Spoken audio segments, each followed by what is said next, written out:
In the dim, bustling expanse of the mess hall, the air thrummed with lively chatter and laughter. Dozens of alien soldiers, each from different corners of the galaxy, shared tales of courage, loss, and the peculiarities of their worlds.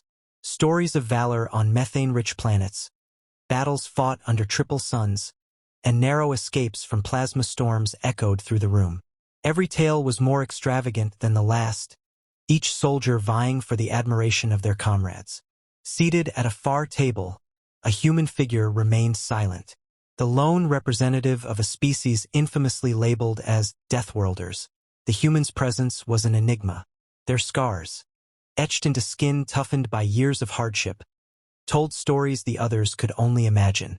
Yet, they rarely spoke, content to sip their drink in solitude while the aliens reveled in their camaraderie.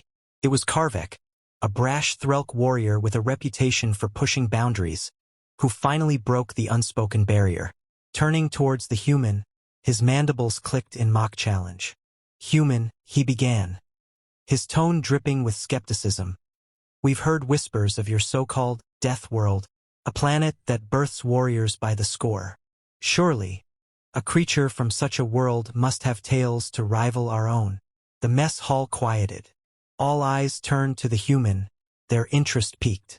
For a moment, the human said nothing, their expression unreadable.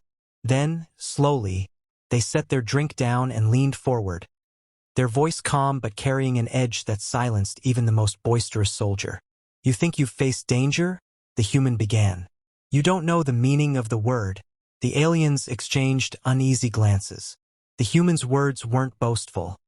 They were a simple statement of fact. "My home, Earth," the human continued, "is what you'd call a death world. A place where the planet itself seems determined to kill you. Storms that can rip apart cities. Earthquakes that swallow entire landscapes. Floods that drown nations. And that's just the environment. The creatures, predators with teeth that can crush bone. Insects whose venom can kill in minutes. Parasites, diseases. Death waits in every shadow." The room grew colder with each word. A reptilian soldier from the humid swamps of Vrax chittered nervously. "Surely you exaggerate. No world could sustain life under such conditions." The human's lips curved into a faint smile, devoid of humor. "It's not exaggeration. It's survival. We didn't choose to live there. We adapted.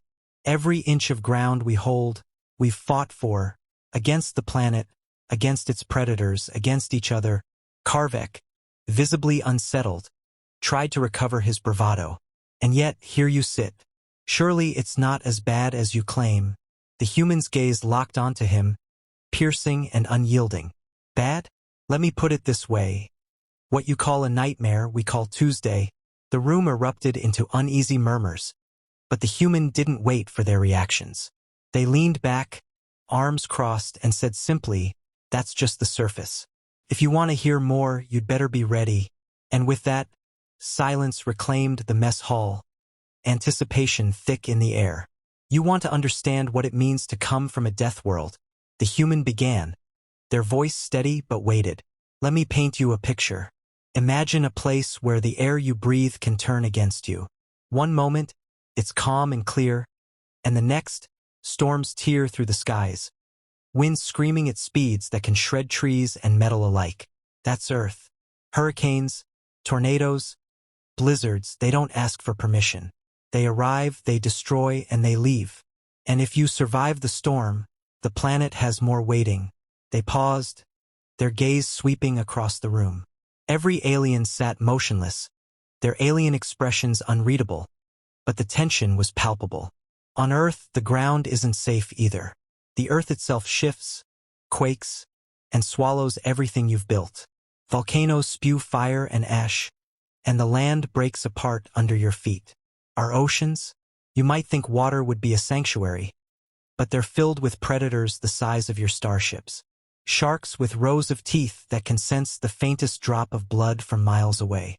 And the smallest creatures, jellyfish, whose sting can stop a heart in seconds, are often deadlier than the largest.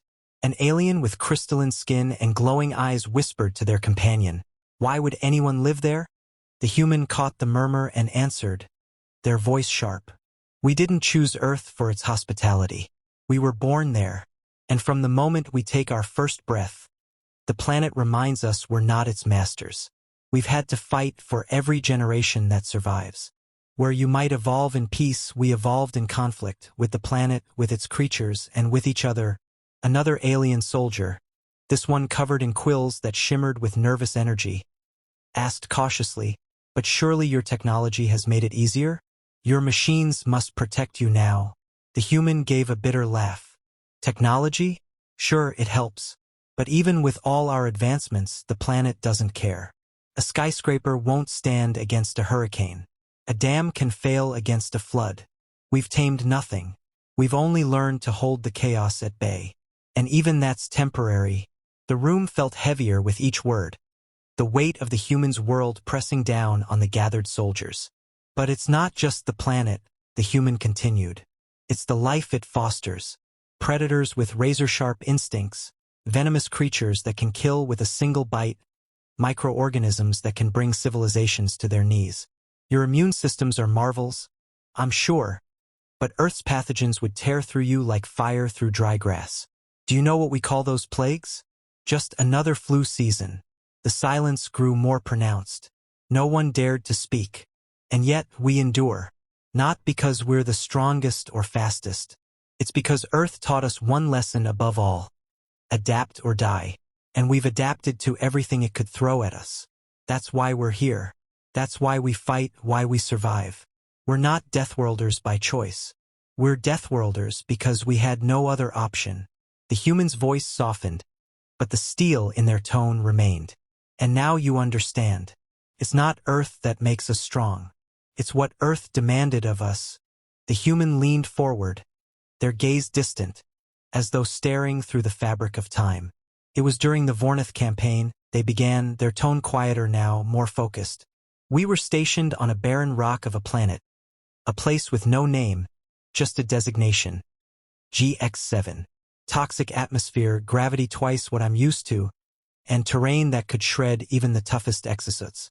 But it wasn't the planet that wanted us dead. It was the enemy. The room seemed to contract, the weight of the moment drawing the aliens in. The human's voice carried a grim edge as they continued. They came in waves, thousands of them. Insectoids, with armor tougher than steel and claws sharp enough to tear through reinforced plating. They outnumbered us 20-1. And their advantage wasn't just in numbers. They were faster, stronger, and they knew the terrain better than we ever could. By all logic, we shouldn't have lasted an hour. They paused, letting the weight of those odds settle over their audience. An alien with 3 glowing eyes whispered, "How did you survive?" The human's eyes flickered, the faintest trace of a smirk appearing. Survival wasn't the plan. Holding the line was. The retreat ships were 3 days out, and command had written us off as a delay tactic. We were supposed to buy time, nothing more.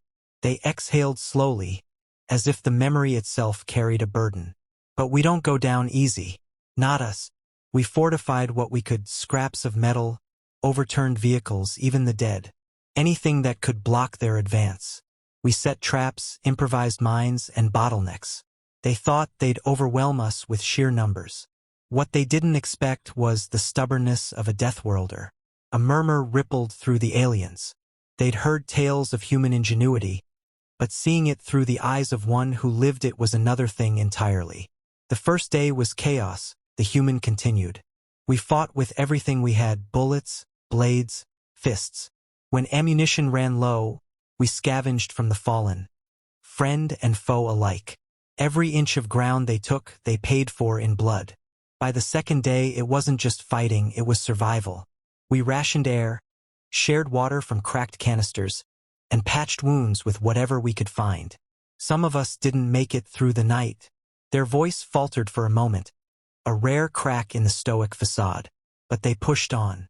By the third day, we were ghosts of ourselves, exhausted, bleeding, but we'd held, barely. When the retreat ships finally arrived, they found what was left of us, 13 soldiers from an original platoon of 75. We'd pushed the enemy back far enough to make extraction possible. We held the line, Even when there was no line left to hold, the silence in the room was deafening.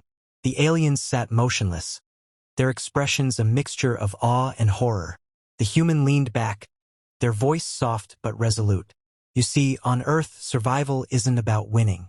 It's about refusing to lose. And when you come from a world like mine, you learn one thing very quickly. The fight isn't over until you say it is. The humans sat quietly for a moment, their gaze fixed on some invisible point in the distance. When they finally spoke, their voice was calm but carried a depth that silenced even the faintest murmurs in the room. Do you know what separates a Deathworlder from the rest of you? They asked, though the question felt more like a statement. It's not just the ability to endure, to adapt, or to fight. It's understanding the cost of survival. They folded their hands, the faintest hint of weariness showing in their posture.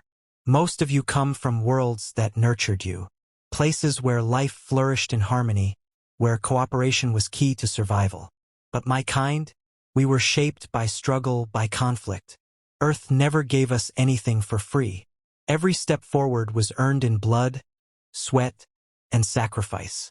And it taught us something most species never learn. The human's gaze swept over the alien soldiers, their eyes sharp, piercing. Adversity isn't an enemy, it's a teacher. A harsh one, yes, but the lessons it imparts are what make us who we are. We don't fear hardship because we've lived with it every day of our existence. It's made us cunning, resilient, and relentless. You can't outlast someone who's been outlasting their planet for millennia. One of the aliens, a soldier with shimmering, translucent skin, leaned forward hesitantly. But doesn't that constant struggle break you? Doesn't it wear you down? The human's expression softened slightly, a flicker of something almost like pity crossing their face. It does, they admitted. We lose pieces of ourselves along the way. Friends, family, parts of our soul we'll never get back. But we carry on because we have to. That's what it means to be human. It's not strength in the traditional sense. It's the stubborn refusal to give up, even when giving up would be easier. They paused, letting the words sink in before continuing. But it's not all grim. You see, that same struggle taught us to value things others take for granted. A sunrise after a storm, a meal shared with comrades, a moment of peace in a chaotic world. Those small victories mean more to us than any grand triumph ever could. Because when you face death every day of your life, you learn to cherish life in a way few others can. The alien soldiers exchanged glances, their earlier bravado completely gone. The humans' words had stripped away their preconceptions, leaving only a quiet, profound respect. Finally, the humans stood, their movements deliberate, their presence commanding. They looked around the room, their voice carrying one final truth. So, you want to know why they call us Deathworlders? It's not because we're the strongest or the smartest or the fastest. It's because we understand one thing better than anyone else in this galaxy. Life is fragile, fleeting, and precious. And that's why we fight harder than anyone else to protect it. Without another word, they turned and walked away, leaving the room in stunned silence, the weight of their story lingering long after they were gone.